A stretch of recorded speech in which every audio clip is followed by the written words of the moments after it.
The similarity of the accusations made against secret associations in all parts of the world is a sufficient proof of their falsehood, and we should always listen to them with the utmost suspicion, recollecting the quarter from which they proceed. Of the spotless purity of the Christian religion when first promulgated through the Roman world no one can entertain a doubt, yet when persecution obliged its professors to form as it were a secret society, the same charges of theft and banquets, and of the promiscuous intercourse of the sexes, were made against them, which they themselves afterwards brought, and with probably as little truth, against the various sects of the Gnostic heresy. Wherever there is secrecy there will be suspicion, and charges of something unable to bear the light of day will be made. The ancient world presents one secret society of a professedly political character, that of the Pythagoreans. Of religious ones it might be expected to yield a rich harvest to the inquirer, when we call to mind all that has been written in ancient and modern times concerning the celebrated mysteries. But the original Grecian mysteries, such as those of Eleusis, appear to have been nothing more than public services of the gods, with some peculiar ceremonies performed at the charge of the state, and presided over by the magistrates, in which there were no secrets communicated to the initiated, no revelation of knowledge beyond that which was generally attainable. The private mysteries, namely, the Orphic, Isiath, and Mithraic, which were introduced from the East, were merely modes employed by cunning and profligate impostors for taking advantage of the weakness and credulity of the sinful and the superstitious, by persuading them that by secret and peculiar rites, and the invocation of strange deities, the apprehended punishment of sin might be averted. The nocturnal assemblies for the celebration of these mysteries were but too often scenes of vice and debauchery, and they were discountenanced by all good governments. It is to these last, and not to the Eleusinian mysteries, that the severe strictures of the Fathers of the Church apply. The history of Pythagoras and his doctrines is extremely obscure. The accounts of this sage which have come down to us were not written till many centuries after his death, and but little reliance is to be placed on their details. Pythagoras was of Samion by birth. He flourished in the 6th century before Christ, at the time when Egypt exercised so much influence over Greece, and its sages sought the banks of the Nile in search of wisdom. There is, therefore, no improbability in the tradition of Pythagoras also having visited that land of mystery, and perhaps other parts of the East, and marked the tranquil order of things where those who were esteemed the wise ruled over the ignorant people. He may therefore have conceived the idea of uniting this sacerdotal system with the rigid morals and aristocratic constitution of the Dorian states of Greece. His native isle, which was then under the tyranny of Polycrates, not appearing to him suited for the introduction of his new system of government, he turned his eyes to the towns of Magna Graecia, or southern Italy, which were at that time in a highly flourishing condition, whose inhabitants were eager in the pursuit of knowledge, and some of which already possessed written codes of law.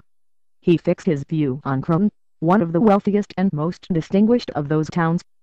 Aristocracy was the soul of the Dorian political constitutions, and the towns of Magna Graecia were all Dorian colonies, but in consequence of their extensive commerce the tendency of the people was at that time towards democracy. To preserve the aristocratic principle was the object of Pythagoras, but he wished to make the aristocracy not merely one of birth. He desired that, like the sacerdotal castes of the East, it should also have the supremacy in knowledge.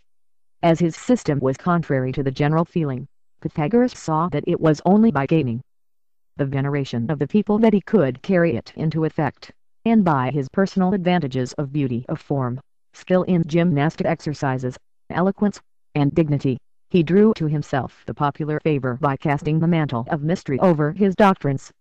He thus at once inspired the people with awe for them, and the nobles with zeal to become initiated in his secrets. The most perfect success, we are told, attended the project of the philosopher. A total change of manners took place in Croton. The constitution became nearly Spartan. A body of 300 nobles, rendered by the lessons of sage as superior to the people in knowledge of every kind as they were in birth, ruled over it. The nobles of the other states flocked to Croton to learn how to govern by wisdom.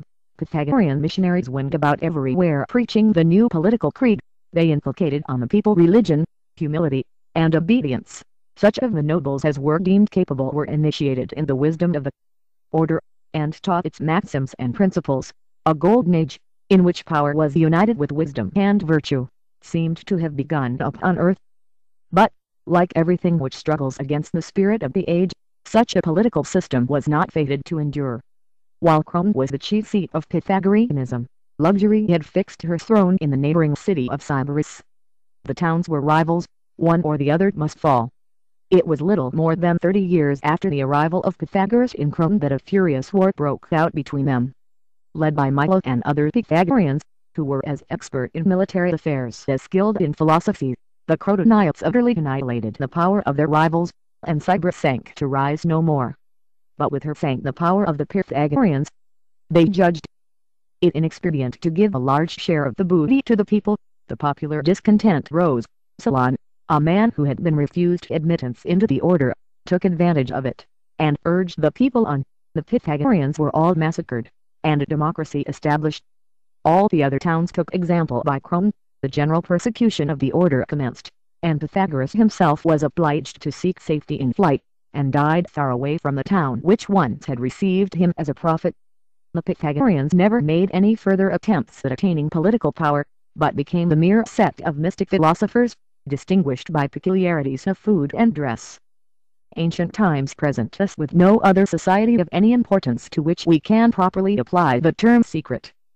The different sects of the Gnostics, who are by the fathers of the Church styled heretics, were to a certain extent secret societies, as they did not propound their doctrines openly and publicly, but their history is so scanty, and so devoid of interest, that an examination of it would offer little to detain ordinary readers. The present volume is devoted to the history of 3 celebrated societies which flourished during the Middle Ages, and of which, as far as we know, no full and satisfactory account is to be found in English literature. These are the assassins, or Ismaelites, of the East, whose name has become in all the languages of Europe synonymous with murderer, who were a secret society, and of whom we have in general such vague and indistinct conceptions. The military order of the Knights Templars, who were most barbarously persecuted under the pretext of their holding a secret doctrine, and against whom the charge has been renewed at the present day, and, finally, the secret tribunals of Westphalia, in Germany, concerning which all our information has hitherto been derived from the incorrect statements of dramatists and romancers. Asterisk. It is the simplicity of truth, and not the excitement of romance, that the reader is to expect to find in the following pages pictures of manners and modes of thinking different from our own knowledge, not mere entertainment, yet as large an infusion of the latter as is consistent with truth and instruction. Footnotes 8: See Lobeg's excellent work A Glad of Famous. 12: Since the present work was prepared, the translation of von Hammer's History of the Assassins has been published by Dr. Oswald Charles Wood. The Assassins Chapter 1. State of the World in the 7th Century. Western Empire, Eastern Empire, Persia, Arabia. Muhammad, his probable motives. Character of his religion. The Quran. At the commencement of the 7th century of the Christian era, a new character was about to be impressed on a large portion of the world. During the 2 centuries which preceded, the Goths, Vandals, Huns, and other martial tribes of the Germanic race, had succeeded in beating down the barriers opposed to them, and in conquering and dismembering the Western Empire. They brought with them and retained their love of freedom and spirit of dauntless valor, but abandoned their ancient and ferocious superstitions, and embraced the corrupt system which then degraded the name of Christianity. This system, hardened, as it were, by ideas retained and transferred from the original faith of its new disciples, which ideas were fostered by those passages of the books of the Hebrew Scriptures which accorded with their natural sentiments, afterwards, when allied with feudalism, engendered the spirit which poured the hosts of Western Europe over the mountains and plains of Asia for the conquest of the Holy Land. A different picture was at this time presented by the Empire of the East. It still retained the extent assigned to it by Theodosius, and all the countries from the Danube, round the east and south coasts of the Mediterranean, to the Straits of Gades, yielded a more or less perfect obedience to the successors of Constantine. But a despotism more degrading, though less ferocious, than those of Asia paralyzed the patriotism and the energy of their subjects, and the acuteness, the contentiousness, and the imagination of the Greeks, combined with mysticism and the wild fancy of the Asiatics to transform the simplicity of the religion of cries into a revolting system of intricate metaphysics and gross idolatry, which aided the influence of their political condition in chilling the martial ardor of the people. The various provinces of the empire were held together by the loosest and feeblest connection, and it was apparent that a vigorous shock would suffice to dissolve the union. The mountains of Armenia and the course of the Euphrates separated the Eastern Empire from that of Persia. This country had been under the dominion of the people named Parthians at the time when the evils of the Roman Republic first appeared on the Euphrates, and defeat had more than once attended the Roman armies which attempted to enter their confines.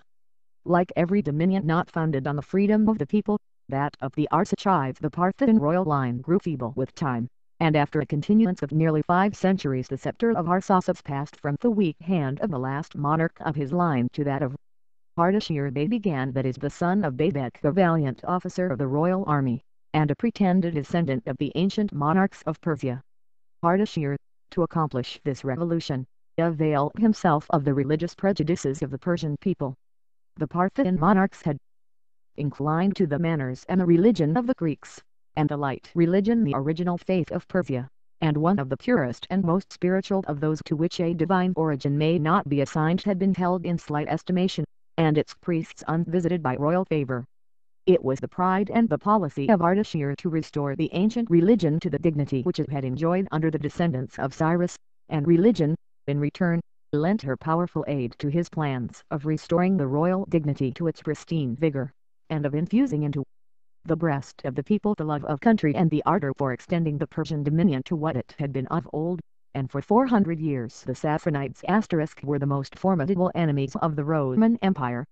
But their dominion had, at the period of which we write, nearly attained the greatest limit allotted to Oriental dynasties, and though Nushiru the Just had attained great warlike fame, and governed with a vigor and justice that have made his name proverbial in the East, and Khusru displayed a magnificence which is still the theme of Persian poetry and romance, and carried his victorious arms over Syria and Egypt, and further along the African coast than even those of Darius I had been able to advance, yet defeat from the gallant Emperor Heraclius clouded his latter days, and the 13th year after his death, by showing